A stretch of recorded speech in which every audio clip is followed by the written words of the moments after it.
Hello, friends. Welcome to Crime Chronicles US, where America's unsolved mysteries, vanished criminals, and chilling cases come alive. Every story is real, every detail matters, and the truth remains buried in the shadows. Don't forget to like, comment, share, and subscribe to stay updated with every mystery. This story begins on a quiet stretch of Australian coastline, far from the political halls and city streets where power usually hides. The sun was rising over Griffith, New South Wales, on a morning in July of 1977, and Donald Bruce Mackay was already awake. He was a man shaped by the land around him, practical, stubborn, and restless in the face of injustice. At 42 years old, he was a successful businessman, a local politician, and a father of four. To most people, he was simply Don, the man who ran a furniture store and served on the local council. But to a very small and dangerous group of people, Donald Mackay was something else entirely. He was a threat. Griffith in the 1970s looked peaceful on the surface. Wide streets, citrus orchards, irrigation canals, and a strong sense of community gave the town a reputation for calm prosperity. Beneath that surface, however, something far darker was growing. The area had become a major hub for large-scale marijuana cultivation, supported by organized crime networks with connections reaching far beyond the town's borders. The profits were enormous, the risks were deadly, and the silence was enforced with fear. Donald Mackay had noticed the signs long before most people were willing to talk about them. He saw abandoned farmhouses suddenly guarded at night. He saw unfamiliar men driving expensive cars through rural roads. He heard rumors, whispers that everyone seemed to know, but no one wanted to say out loud. Unlike others, Mackay refused to look away. He believed that the law mattered, that democracy mattered, and that silence was the same as complicity. Years earlier, he had begun writing letters. He wrote to state politicians, to federal ministers, and to law enforcement agencies. In those letters, he named names. He described locations. He laid out what he believed was a massive drug operation, protected by corruption and intimidation. Again and again, his warnings were brushed aside or quietly ignored. Some officials dismissed him as paranoid. Others may have known exactly what he was talking about and chose not to act. Mackay did not stop. If anything, the lack of response made him more determined. Friends noticed he was becoming more cautious, more tense. He checked his surroundings. He avoided routines when he could. He confided in a few trusted people that he believed his life was in danger. Still, he continued to speak publicly about the drug trade and its grip on the region. He believed that exposure was the strongest weapon he had. On the evening of July 15, 1977, Donald Mackay attended a political meeting in Griffith. It was an ordinary event, the kind he had attended countless times before. When it ended, he told colleagues he was heading home. He never arrived. The next morning, his car was found in a parking lot near the Griffith Leagues Club. It was locked. Inside, everything appeared normal. There were no signs of a struggle, no blood, no broken glass. It was as if Mackay had simply stepped out of the vehicle and vanished into thin air. His family raised the alarm almost immediately, and the town began to buzz with confusion and fear. Police launched a search, but from the very beginning, something felt wrong. The investigation moved slowly. Leads were missed. Potential witnesses were not pushed hard. Some people refused to speak at all. Others spoke in half-truths and vague suggestions. Rumors spread faster than facts. Many believed Mackay had been murdered. Some believed his body had been destroyed beyond recovery. A few claimed he had fled the country. None of those theories were supported by evidence, and none brought answers. As days turned into weeks, public pressure grew. Mackay's wife, Barbara, spoke openly about her belief that her husband had been killed because of what he knew and what he was willing to say. She accused authorities of failing to protect him and failing to properly investigate his disappearance. Her grief was sharp, but her resolve was sharper. Behind closed doors, some investigators began to piece together a chilling possibility. They believed Mackay had been lured to a meeting, possibly under the pretense of receiving information, and then abducted. The theory suggested he was taken to a remote location, murdered, and his body disposed of in a way that would leave no trace. The level of planning implied professional criminals, not a spontaneous act of violence. Names began to surface: known drug traffickers, enforcers, men with long reputations for violence, yet none were charged. Witnesses recanted or disappeared. Evidence was circumstantial. Fear wrapped itself around the case like a suffocating fog.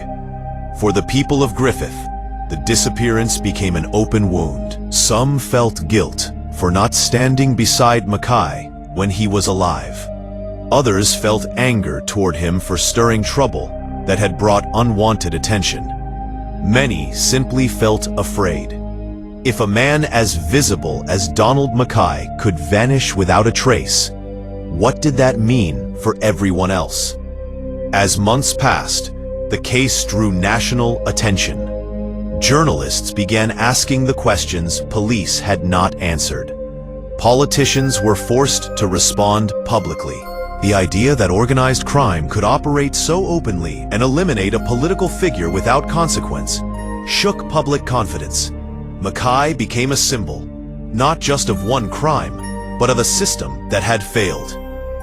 In private moments, Barbara Mackay replayed their last conversations again and again. She remembered his frustration, his sense that time was running out. He had told her that if anything happened to him, it would not be an accident. He had asked her to keep pushing, no matter what. That promise became the driving force of her life.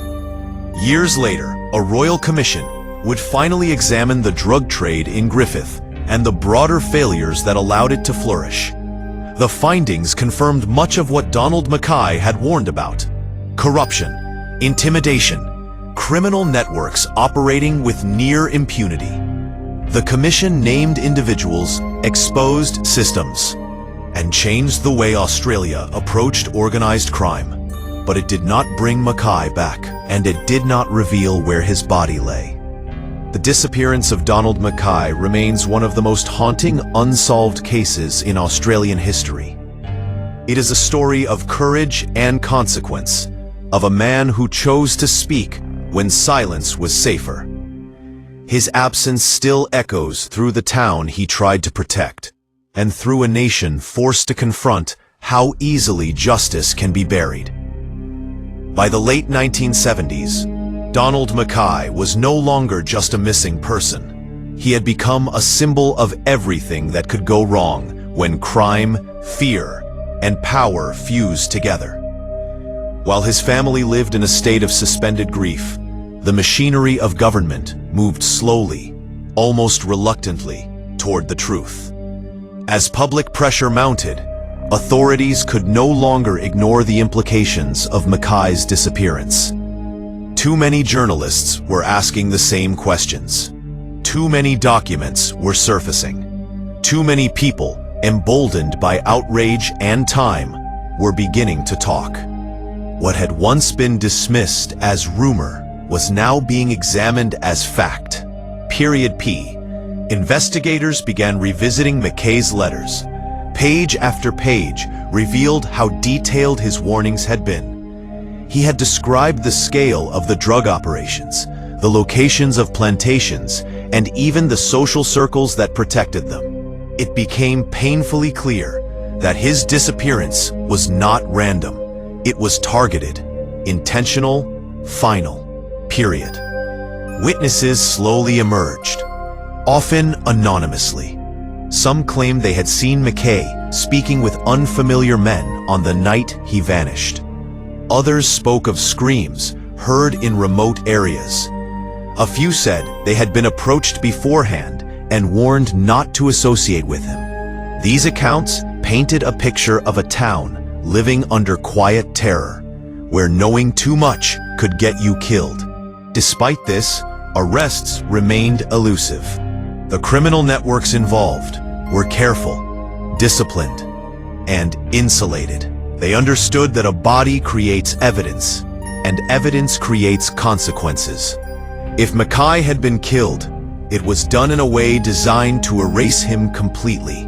Many believed his body was destroyed, possibly burned or dissolved, ensuring that no physical proof would ever surface. The emotional toll on McKay's family was immense. His children grew up without answers, haunted by the knowledge that their father had done the right thing and paid the ultimate price. Barbara McKay became a tireless advocate for accountability. She spoke at public events, gave interviews, and refused to let her husband's name fade into history as just another cold case.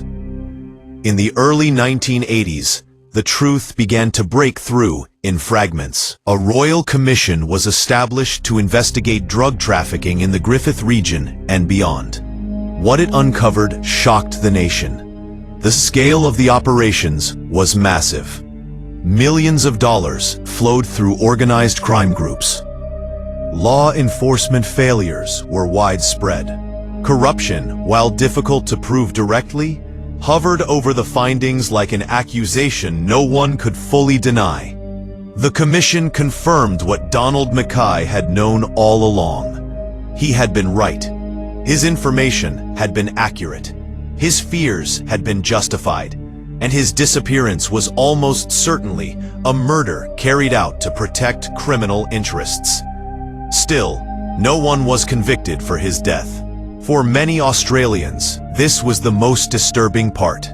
The system had acknowledged the crime, understood the motive, and identified the environment that allowed it to happen. Yet justice remained incomplete.